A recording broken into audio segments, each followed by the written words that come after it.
There's a Venn diagram on longevity. I was thinking about this morning, and it goes into of all the prevailing characteristics that we see in all of these different blue zones, what are the ones that overlap, that make people live a long time, that are consistent from culture to culture? We see high intake of wild plants and legumes. And with the 18,000 different food groups that we've been able to consume each night at the wonderful buffet dinners, I'm pretty sure we have that covered.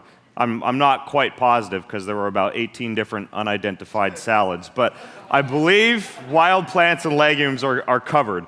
Another one is low-level physical activity all day long. Based on my ring telling me I took about 36,000 steps last night, I think I also have that one covered too. Although I'm feeling a little worse for the wear because of that. But we're all getting our physical activity and our low-level physical activity. Absence of smoking is another. And that's another thing that I see right here at A-Fest. Not a lot of folks smoking cigarettes. There are plenty of other things going around, it seems. But absence of smoking, asterisk. And then finally, yeah, trust me, I'm feeling it. Family.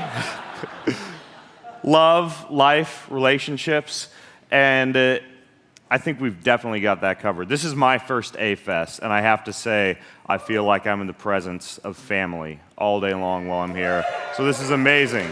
So those five things, wild plant intake, legume intake, not a lot of smoking, low-level physical activity, and family, we've got those down. We're going to dive into a whole bunch more stuff right now, though. So a quick thing about me. By the way, I should mention, if I'm going too fast, everything I talk about is over at bengreenfieldfitness.com/afest18. The slides, the notes, more articles, more podcasts, a lot of ways for you guys to take a deep dive.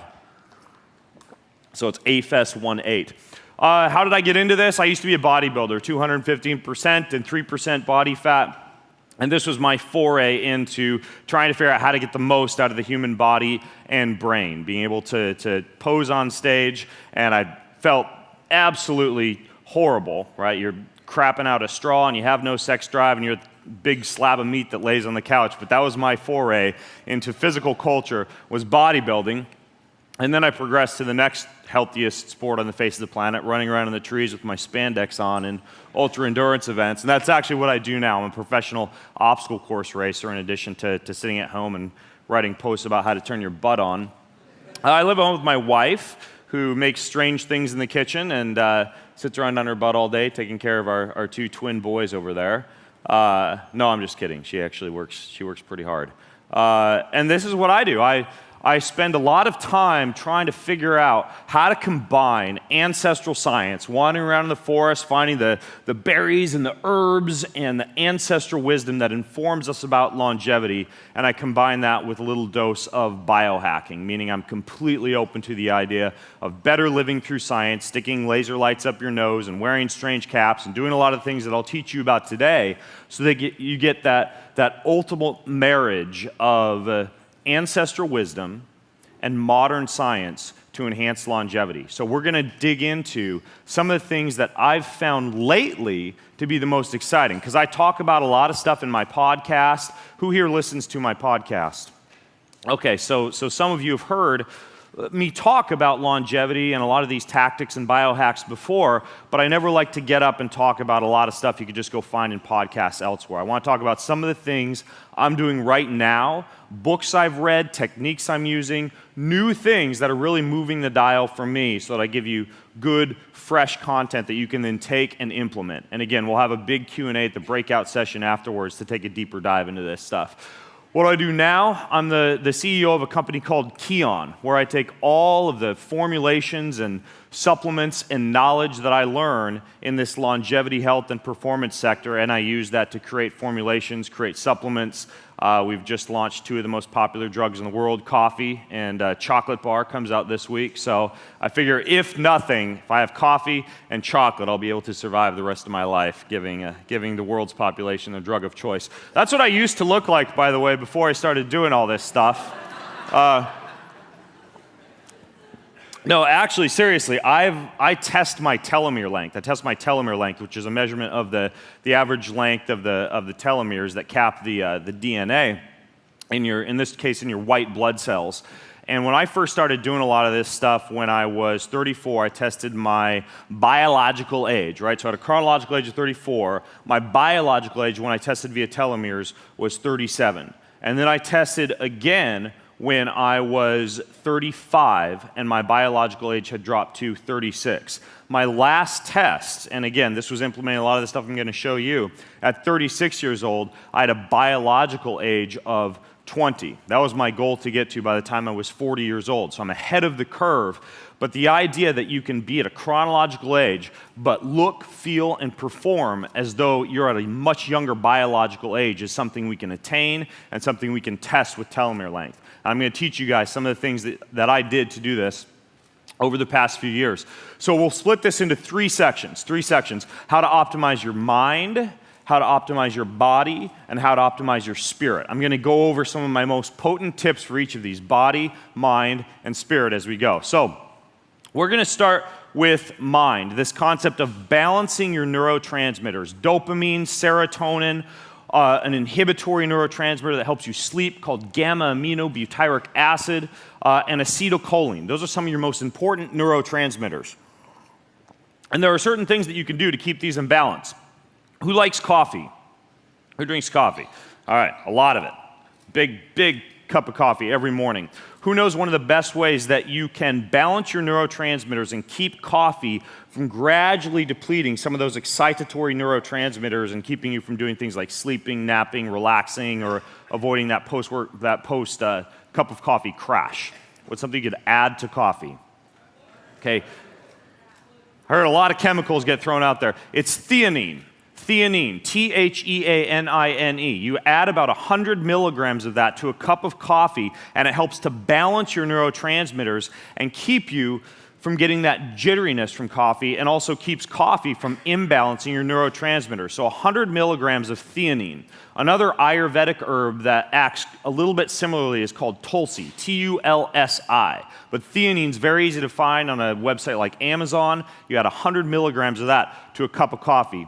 Next is a book by Dr. Ben Lynch. It's called Dirty Genes. Dirty Genes. This is one of the best books I've read recently on how certain people have different genetic factors that can keep you from metabolizing certain things, or that can keep you from responding to certain things such as coffee or alcohol, anything that you might consume in a beneficial way. So for example, I found from that book that my body responds poorly to alcohol, and I know that. I don't drink a lot of alcohol.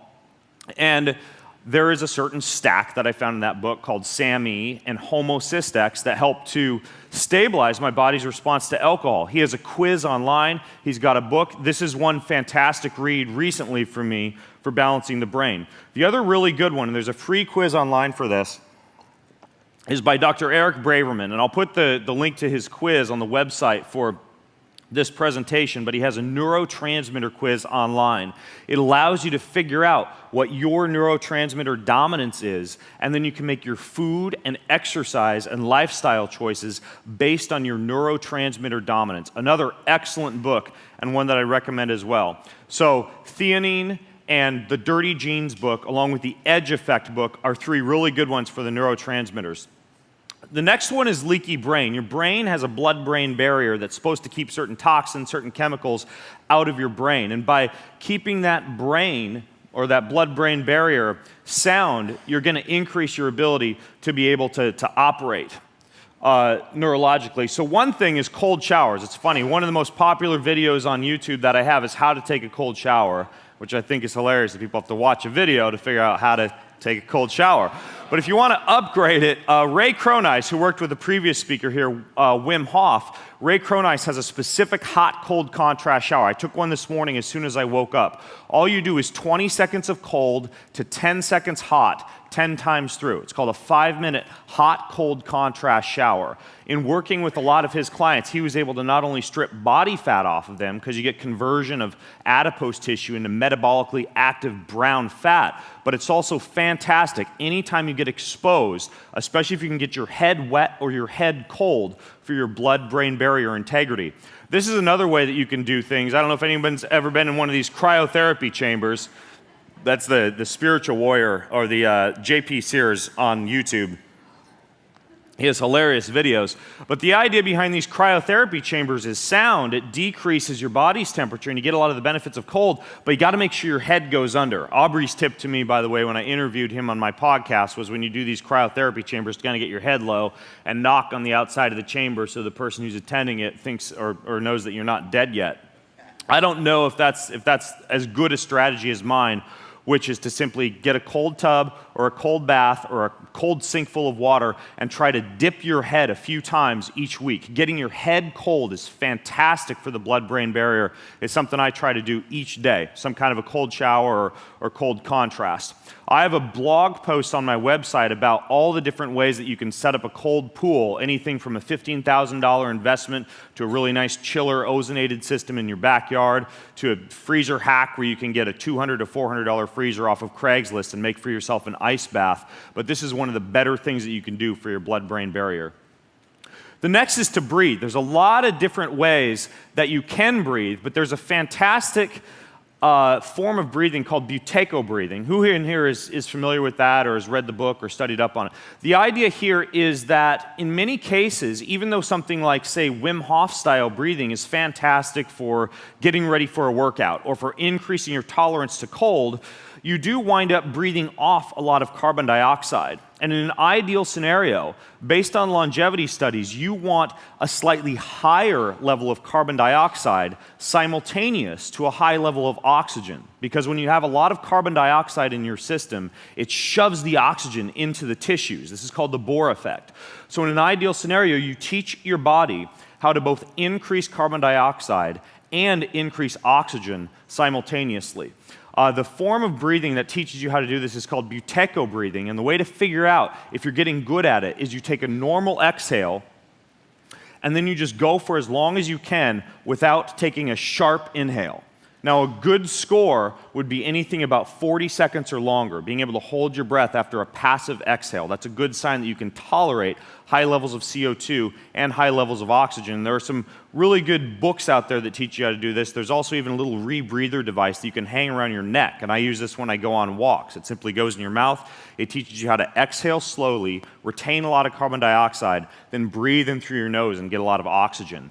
So maintenance of both carbon dioxide and oxygen and not trying to breathe off all your CO2 all the time is actually important for longevity because you stay oxygenated and the oxygen gets into tissue.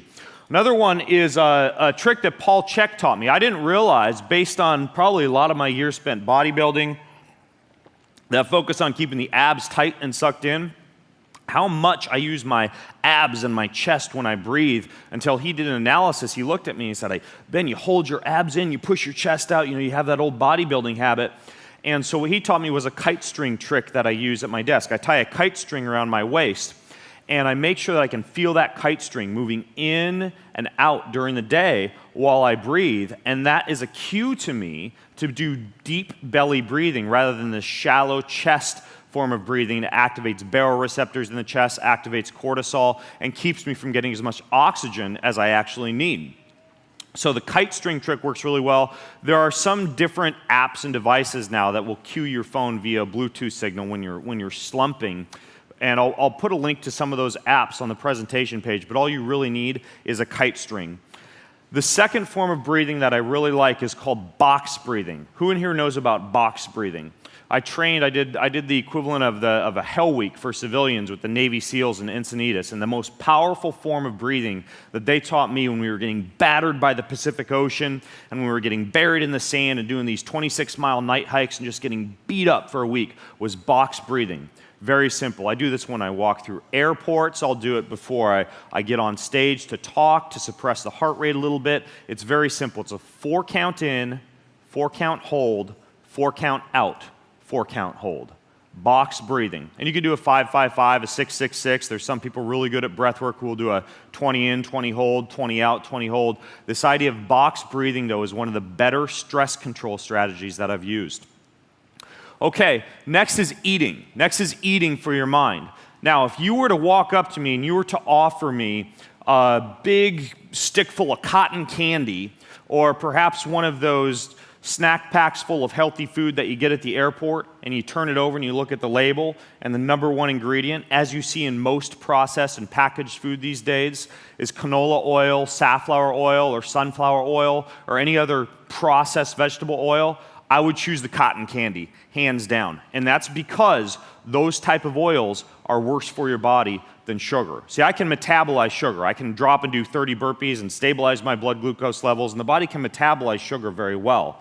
Oils, on the other hand, are what comprise your cell membranes after you eat them. They literally are what make up your body. And if you're making up your body with rancid, high amounts of processed oils, what happens is your cell membranes suffer and your longevity suffers. One of the best treatises on these topics is a book called Deep Nutrition by Dr. Kate Shanahan. It really hammers home this idea that there's one thing that you would eliminate from your diet to care for your nervous system. It would be vegetable oils, because those stick around your body far longer than sugar. Okay, the next one is organ meats. This is my son holding the heart of one of his 5th grade enemies. No, I'm just kidding. That's a cow heart. We eat a lot of organ meats at our house. Liver, heart. We do Braunschweiger and head cheese, which are mixes of kidney and heart and liver. And I realize this is gross for some people to eat organ meats. I'll take this down pretty quickly because I see some heads turning. We'll go on to the next one. But the idea is you can get desiccated liver capsules. You can get these in supplement form if you don't like the idea of eating organ meats. In my opinion, taking a little liver, soaking that in raw milk, dredging it in a little bit of egg and coconut flour, and cooking it up with some butter and some bacon and onions is actually pretty mouth-watering. But if you're not an organ meat person, then go for something like a liver capsule. The idea of having organ meats at least once a week, though, is fantastic for the brain. You get things like B12 and taurine and all sorts of vitamins your body wouldn't normally otherwise get large amounts of. Another one is creatine. A lot of people think creatine is like a bro science molecule for footballers and powerlifters, but your body decreases in its available creatine content as you age, and creatine is a known nootropic. It's fantastic for the brain, and because you lose a lot of it as you age, a really good anti-aging strategy is to simply take 5 grams of creatine per day. No need to load, no need to deload. You simply take 5 grams of creatine each day as a daily supplement, and it's fantastic for the brain. Okay, next is smart drugs and nootropics. I get a lot of questions about these. This is a favorite hack of mine on an airplane. That's a nicotine toothpick sticking out of a cup of black coffee. It's the old kind of cigarette cup of coffee writer's trick, but I'll use a nicotine toothpick to achieve that same effect. Just very small microdoses of nicotine. And you can get these toothpicks online. They go perfectly with a cup of black coffee. The other one, I've gotten a lot of questions about this, I don't know why, in the past 2 days, is LSD, microdosing with LSD. Now, this is also something that's fantastic for merging the left and right hemispheres of your brain and enhancing creativity. I finished my first work of fiction about 6 months ago. The entire thing was written every Friday on a microdose of LSD. I would wake up in the morning. It's fantastic for getting creativity and analytical thinking going at the same time, which is perfect for fiction, for creative writing, for copywriting, for anything for which you need to actually produce a lot of creative content but stay analytical at the same time. About a 10 to 20 microgram dose of LSD. That's actually organic tobacco. That's another way that you can use nicotine if you wanted to go that method. There's these things called snoozes that are very popular. You put underneath your lower lip, and that's another way that you can do it. This is the intellect tree.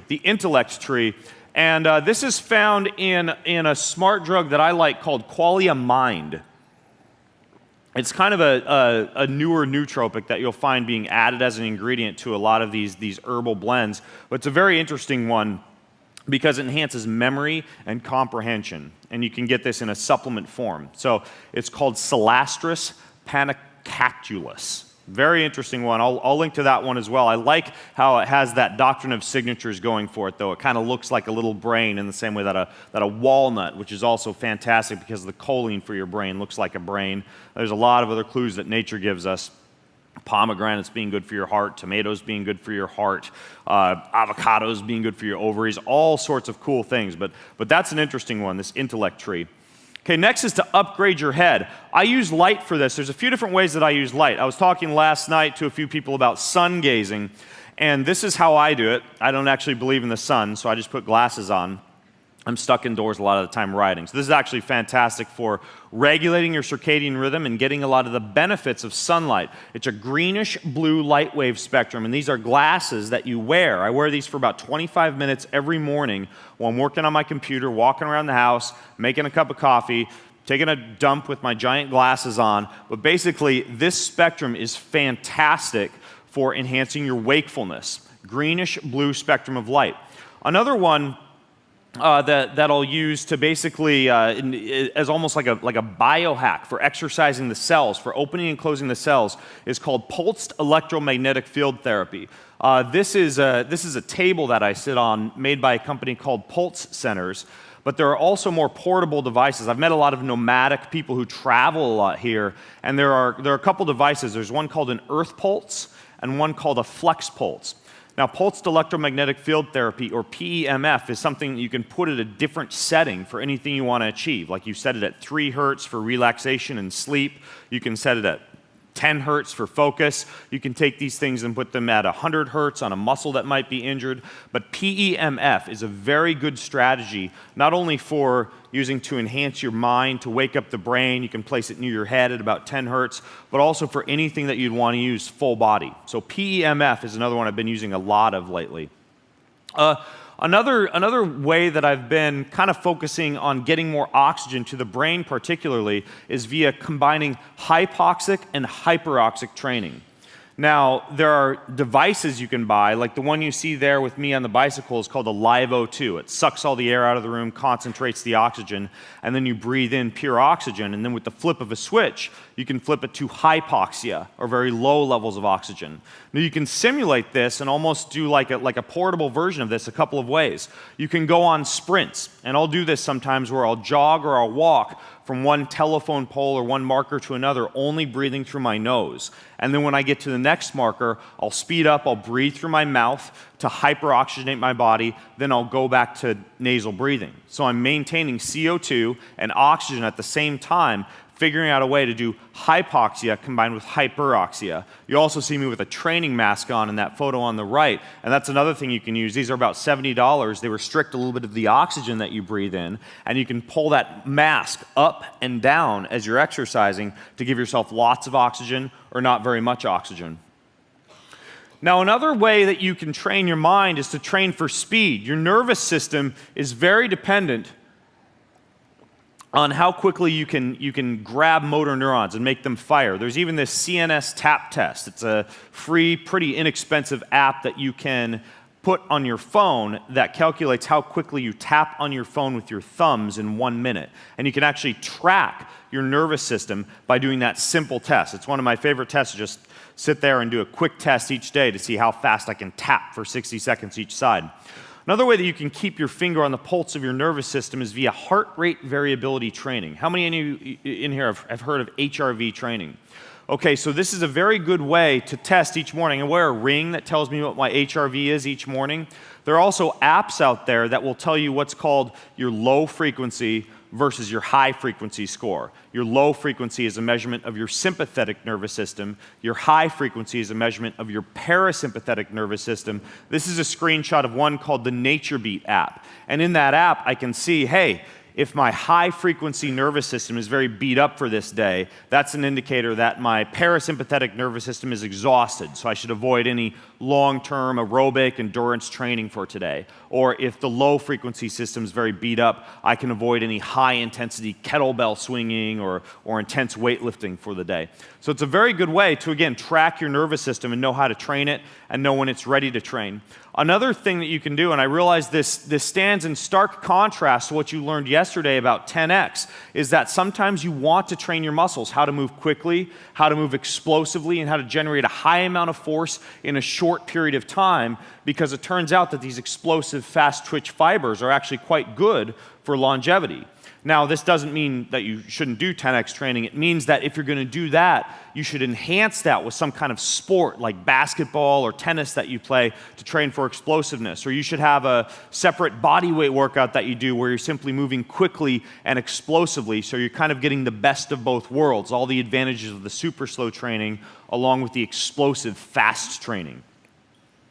Okay, the next is deep sleep, which is fantastic for the mind. A few of the things that I've found to really enhance deep sleep, which when I measure it, I like to be greater than about 10%. And a lot of people who I look at when I see their data from a Fitbit or a Jawbone or any other sleep tracker is that the deep sleep is very low, which means you're sleeping, but you're not repairing and you're not recovering and you're not consolidating memory. Exposure to red light at night. Exposure to red light at night is one very good way to enhance deep sleep. So what I've done is I've changed up all the light bulbs in my bedroom and in my office when I'm working at night to be red light only. Red light only. No artificial light, very small amounts of blue light. The next would be this particular plant right here. A lot of people will smoke weed or use marijuana before bed to get to sleep. Believe it or not, that actually decreases the amount of deep sleep that you can get. It allows you to go to sleep pretty quickly if you need to, but the molecule CBD, which is an isolate, which is a non-psychoactive component of marijuana that you can often procure far more legally in many places than THC or marijuana, can actually enhance deep sleep. So when it comes to hemp, it depends on what derivative that you use of it, but CBD would be the way to go if you're going to use something like that for sleep, particularly for deep sleep. And then there's a great book called What Makes Olga Run. And in this book, which is a fantastic treatise on how this 95-year-old track star actually lived her life, she talks about how she keeps an old empty bottle of wine next to her bedside at night. And what she does is she'll actually wake up and knead and roll over any sore muscles with this bottle of wine. Now that's risky because it could shatter when you're half awake, half asleep, trying to move your shoulder over a bottle of wine. But foam rollers, lacrosse balls, any of these deep tissue devices, I've actually started doing just a little bit of foam rolling, a little bit of deep tissue work before bed at night, almost like a self-inflicted deep tissue massage, and it enhanced my deep sleep cycles simply by finding a few muscles and rolling over them with a foam roller. So now I keep a little foam roller next to my bedstand and one of these little lacrosse balls so I can dig into just a few tight spots, because your fascia covers your whole body, and when you can release that just a little bit before bed, it actually enhances relaxation. Cool tip that I picked up from that book, and it's a good book to read anyways. Okay, next is your body. You've learned a lot of tips about optimizing your mind. Let's jump into the body. The first is to become a fat-burning machine. We know that adipose tissue releases inflammatory cytokines, and those can definitely get in the way of longevity. As a matter of fact, controlling inflammation and controlling what's called glycemic variability, or how many blood glucose fluctuations that you get during the day, are probably two of the most important things that you can do to enhance longevity. So for the fat-burning machine piece, very simple. I'm going to give you my 1, 2, 3 method for losing fat very, very quickly, and I do this every single day. You get up in the morning and you're in a fasted state. Preferably you fasted for 12 to 16 hours. 12 to 16 hours is kind of the magic window to go without eating each day. Next, when you're in that fasted state, you do anywhere from about 20 to 30 minutes of any type of aerobic exercise, not cortisol, stress-producing exercise, something very easy. Walk in the sunshine, easy swim, easy yoga session, you name it. So you're in a fasted state, you're tapping into your own adipose tissue by doing something aerobic in that fasted state, and then you finish with 2 to 5 minutes of cold exposure. 2 to 5 minutes of cold exposure.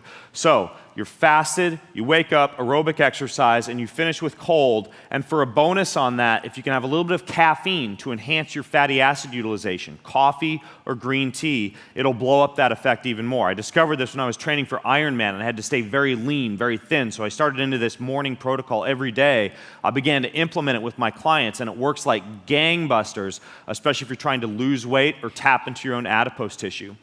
Okay, the next is to own a routine. I've had a chance to hang out with a lot of really fit older people. A guy from Finland named Vessi, Don Wildman, the owner of Bally's Fitness, working out at his basement here in Malibu. Mark Sisson, the sexy beast from Malibu. Laird Hamilton, a big wave surfer. Paul Chek. And one of the things that I've found with a lot of these guys is that consistency trumps variety. Consistency trumps variety. And hanging out with a lot of these fit older people, what I've found, and this is, for example, Paul Check's backyard where he stacks rocks each morning. That's his workout, is he stacks rocks each morning. Laird Hamilton does breath work and a hot shower each morning. Don Wildman has this 1.5-hour circuit training routine that he does 3 days of the week. Mark Sisson paddleboards and plays ultimate frisbee each week, but these are some of the same things they do every single week. It allows them to maintain fitness without actually getting injured, without throwing too many things at their body. I used to think that the best workout, and I've said this from stage before, is whatever workout you're not doing at the moment. So you're always moving on to something new that confuses your body. But as I've gotten older and I've observed some of these older people who are very fit, they're doing the same things over and over again, right? That's the beauty of something like the 10X workout that you learned about yesterday, is it's the same reliable thing, whether you're sleep deprived or whether you're demotivated to train or whether you're at risk for injury, doesn't matter. It's the same thing, and your body gets used to that, and there can be some benefit to that. You don't get fit quite as quickly when you're not changing up all your exercises and your workouts, but by staying consistent and having a tried and true routine. Am I supposed to wave at the camera as it goes by? Yeah, hi. It allows you to actually maintain your fitness year-round. That's something interesting that I picked up from these guys, that some kind of routine trumps novelty. Okay, next for the body. The frequency of bowel movement has actually been associated with mortality. And there's probably some amount of toxin reabsorption and some scientific reason for this in terms of getting stuff out of your gut. But make sure that you poop like a baby. Make sure that you poop like a baby. I'll give you a few of my tips that I'm using right now. First of all, every single Wednesday, hey, we're all grown-ups here, right?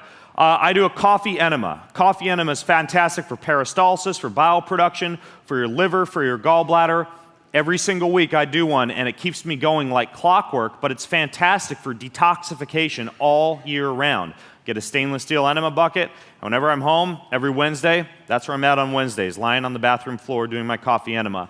If you travel a lot, by the way, there's a suppository called a Glytamin that you can use to achieve a very similar effect, Glytamin.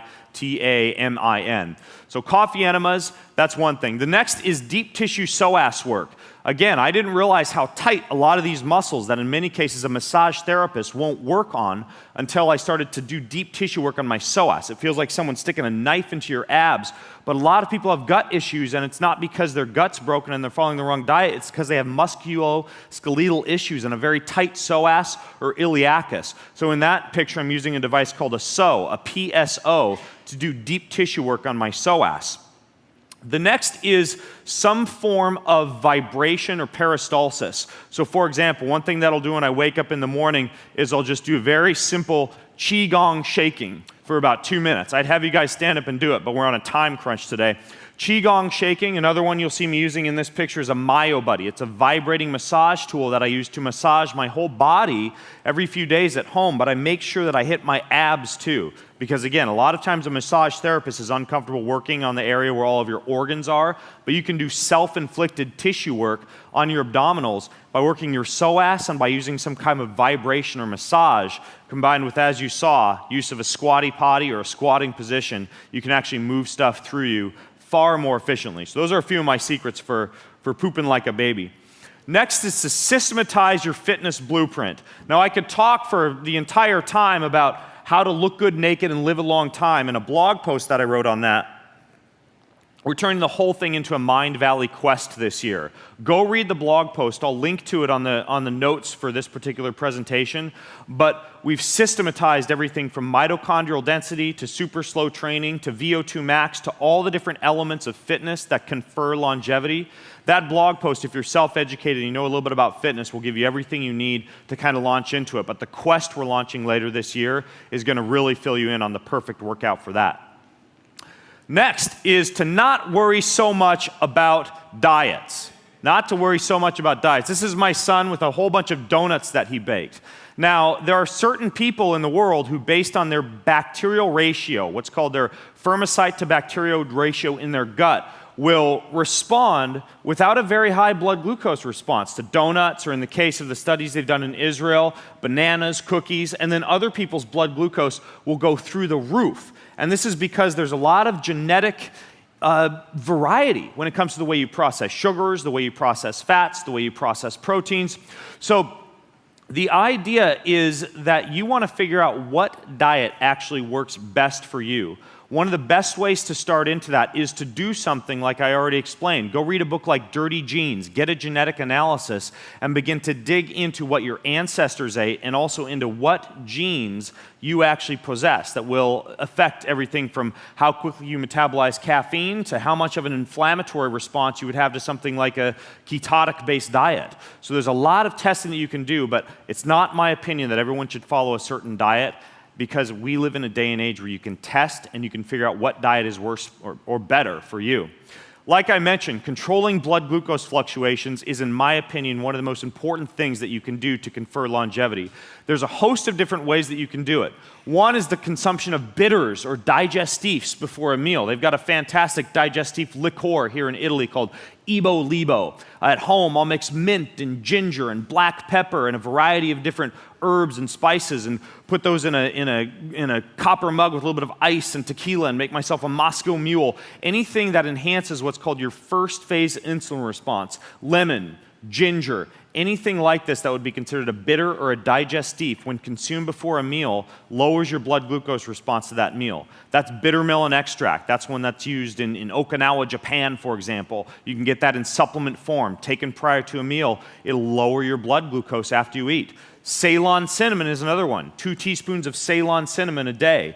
Berberine is also common. You'll find this as a blood sugar stabilizer in a lot of supplements. A shot of apple cider vinegar prior to a meal. This is another way that you can decrease your blood glucose response to a meal or stabilize your glucose during the day, putting a little bit of apple cider vinegar into the beverages that you drink. Chewing your food 25 to 40 times per bite is a really good way to enhance your blood glucose response to a meal. So paying attention to chewing, mindful eating, fantastic strategy for glycemic response. Any type of explosive exercise, and they've shown that it can be as little as 30 seconds, right? Dropping and doing 10 burpees before a meal, or doing my little rule where I'll slip off to the bathroom and do a few air squats in the bathroom when I'm eating a lot of food at a restaurant. Anything quick and explosive like that will enhance your blood glucose response to a meal. Now, in terms of walking is also fantastic for enhancing your glucose response to a meal, but they found that the best time to do it is for about an hour after you've eaten. For about an hour after you've eaten is the best way to get a walk in. And it doesn't matter, I don't mean walk for an hour, I mean within the hour after you've eaten, taking a stroll, like a postprandial stroll, 10, 15, 20 minutes, that's fantastic. So something explosive before, something easy and aerobic afterwards. The last one here is just a picture of a whole bunch of carbohydrates. I barely eat any carbohydrates all day long, unless I'm at a fantastic buffet-infused resort like this, where you have no choice. But in a normal situation, 9 times out of 10, I'm all fats, I'm all vegetables, moderate amounts of protein all day long. Then at the very end of the day, I have my carbohydrates to top off the energy stores for the next day's physical activity. Recover like Wolverine. Using Better Living Through Science, there are a lot of different ways that you can recover more quickly. Peptides are one. There are peptides called BPC 157 and TB 500. In the States right now, you can just order these off of like veterinary websites or chemical websites, and you can actually inject these around the skin to enhance your joints' ability to heal. Now, another one is neural therapy. This is a very interesting form of injections that I underwent at a naturopathic clinic in Idaho, but they inject procaine and vitamin B12 into different nerves, and it really enhances the body's ability to be able to heal. So this is another very cool tactic, and I'll put a link to a big podcast that I did on this on the notes page. I'm also famous, of course, for being the person who had a perfectly healthy penis that I injected with stem cells to try and make it bigger. This was the story that they told on Gizmodo. Not true. I did not have a small dick. There were other reasons that I went through this procedure.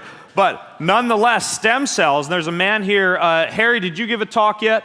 Harry Adelson? Harry Adelson recently did a full-body stem cell makeover on me. I'm going to keep that one under wraps. Harry's going to be able to tell you a little bit more about it, I'm sure, when he talks. But this was a combination of a new cutting-edge molecule called an exosome combined with stem cells. I did it a few weeks ago and had every single joint injected with stem cells. And this is the type of thing that you can do now to increase the number of stem cells you have available to you and decrease your propensity for aging due to a loss of stem cells.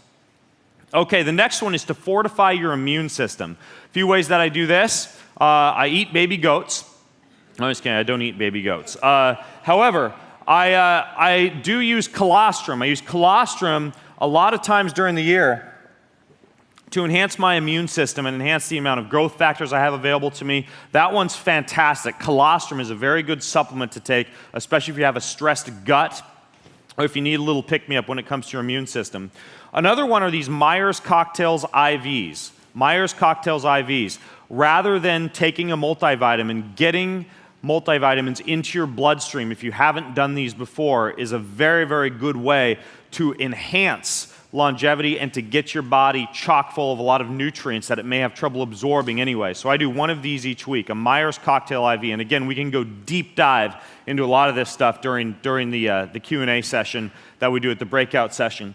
The next thing that you really want to focus on for the immune system is low-level physical activity, bouncing, vibrating, moving all day long. I actually keep a mini trampoline in my office now, and at certain points during the day when I take a break, I'll bounce up and down on that. It's a very kind of low-level physical activity you can do without a lot of impact. Fantastic for the lymph fluid. So that's another strategy that I use, and it's related to this idea of hacking your environment. Hacking your environment. So for example, to enhance the left and right hemispheric activity in the brain, you can get these balance devices. I have one called a fluid stance, and you can stand on these when you're working during the day, and it actually challenges your balance just a little bit as you're standing and typing, and it's a great way to hack your environment and to keep your brain turned on during the day. Another one is to move and still be able to work. I use a software on my computer called Dragon Dictate. And this one is fantastic for allowing you to record and to get accurate transcription of what you're saying while you're still able to move and do things like balance or walk on a treadmill while you're doing your work during the day.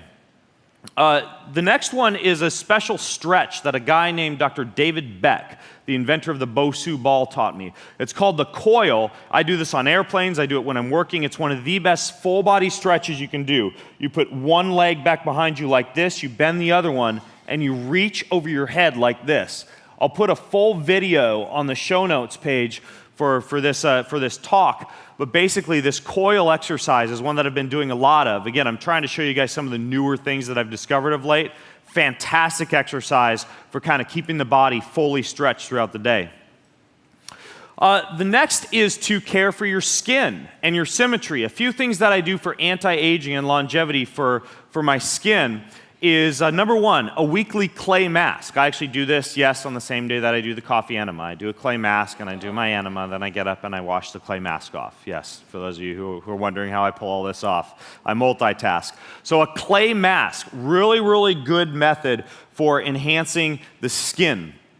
Another one is golf ball rolling. Your feet affect everything from the space in your chest where your lungs reside, to your posture, your symmetry, the health of your hips and your knees. So I keep a golf ball right on my desk, and every once in a while during the day, I'll roll one foot and then roll the other foot so that my feet are giving me a good stable platform and I'm maintaining the strength of my feet during the day. So the golf ball trick is a really, really good one for body symmetry and the health of the entire system. Another one is collagen. Collagen consumption is adequate collagen consumption is something that a lot of people don't get enough of, kind of like creatine. So getting 20 to 40 grams of collagen, whether from a supplement form or from a bone broth form, like a cup of bone broth has about 8 to 10 grams of collagen in it, for example, really, really good way to enhance the health of your skin, your bones, your joints, everything. So collagen, taking about 20 to 40 grams of collagen per day, that's a great supplement. I've got a lot of slides that I wanted to go into on optimizing your spirit, but I'm just going to fly through these and give you guys a few things to think about, and then we'll really dive into this stuff during the breakout session. This is why I requested a breakout session, because I knew I had a lot of stuff to go over with you all. Okay, optimizing your spirit. If you haven't read the book, The Biology of Belief, which goes into how different frequencies, different emotions can actually affect different cells and affect your actual genetic expression, read the book and get to know the idea about different frequencies eliciting different emotions and different genetic responses. The Biology of Belief. The next is gratitude. I do a gratitude practice every single morning. I write down one thing I'm grateful for, one truth that I discovered, and one person that I can help or pray for or serve that day. Daily gratitude practice, fantastic way to enhance the health of your spirit along with your body and your mind. Sound healing. This is a guy named Porungai who does sound healing sessions in Sedona. Using sound to enhance not just your health, but also things like your sleep. This is a love tuner. I've seen a few people around here wearing the love tuner, which you can blow on. It creates a 520 hertz frequency that can actually enhance your ability to express the emotion of love. Another one is whole tones music. There's a guy named Michael Tyrell who creates these CDs that are chock full of beats that can actually heal your body with sound and elicit certain emotions and certain mood states depending on the sounds that you choose.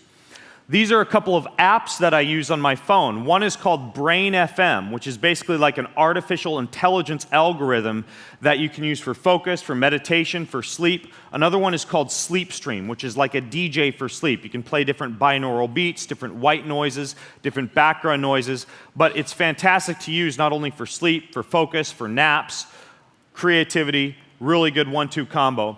The next is love. We know about love, family, relationships, as I mentioned earlier, being fantastic for longevity, going out of your way to surround yourself with people. This is me when I was 9 years old and I was a complete introvert. All I wanted to do was sit around and read books. I was homeschooled K through 12. I did not like to be on stage. I did not like to be in front of people. I did not like to disco dance with my shirt off. I was complete introvert. A few books that really helped me out. One was Never Eat Alone.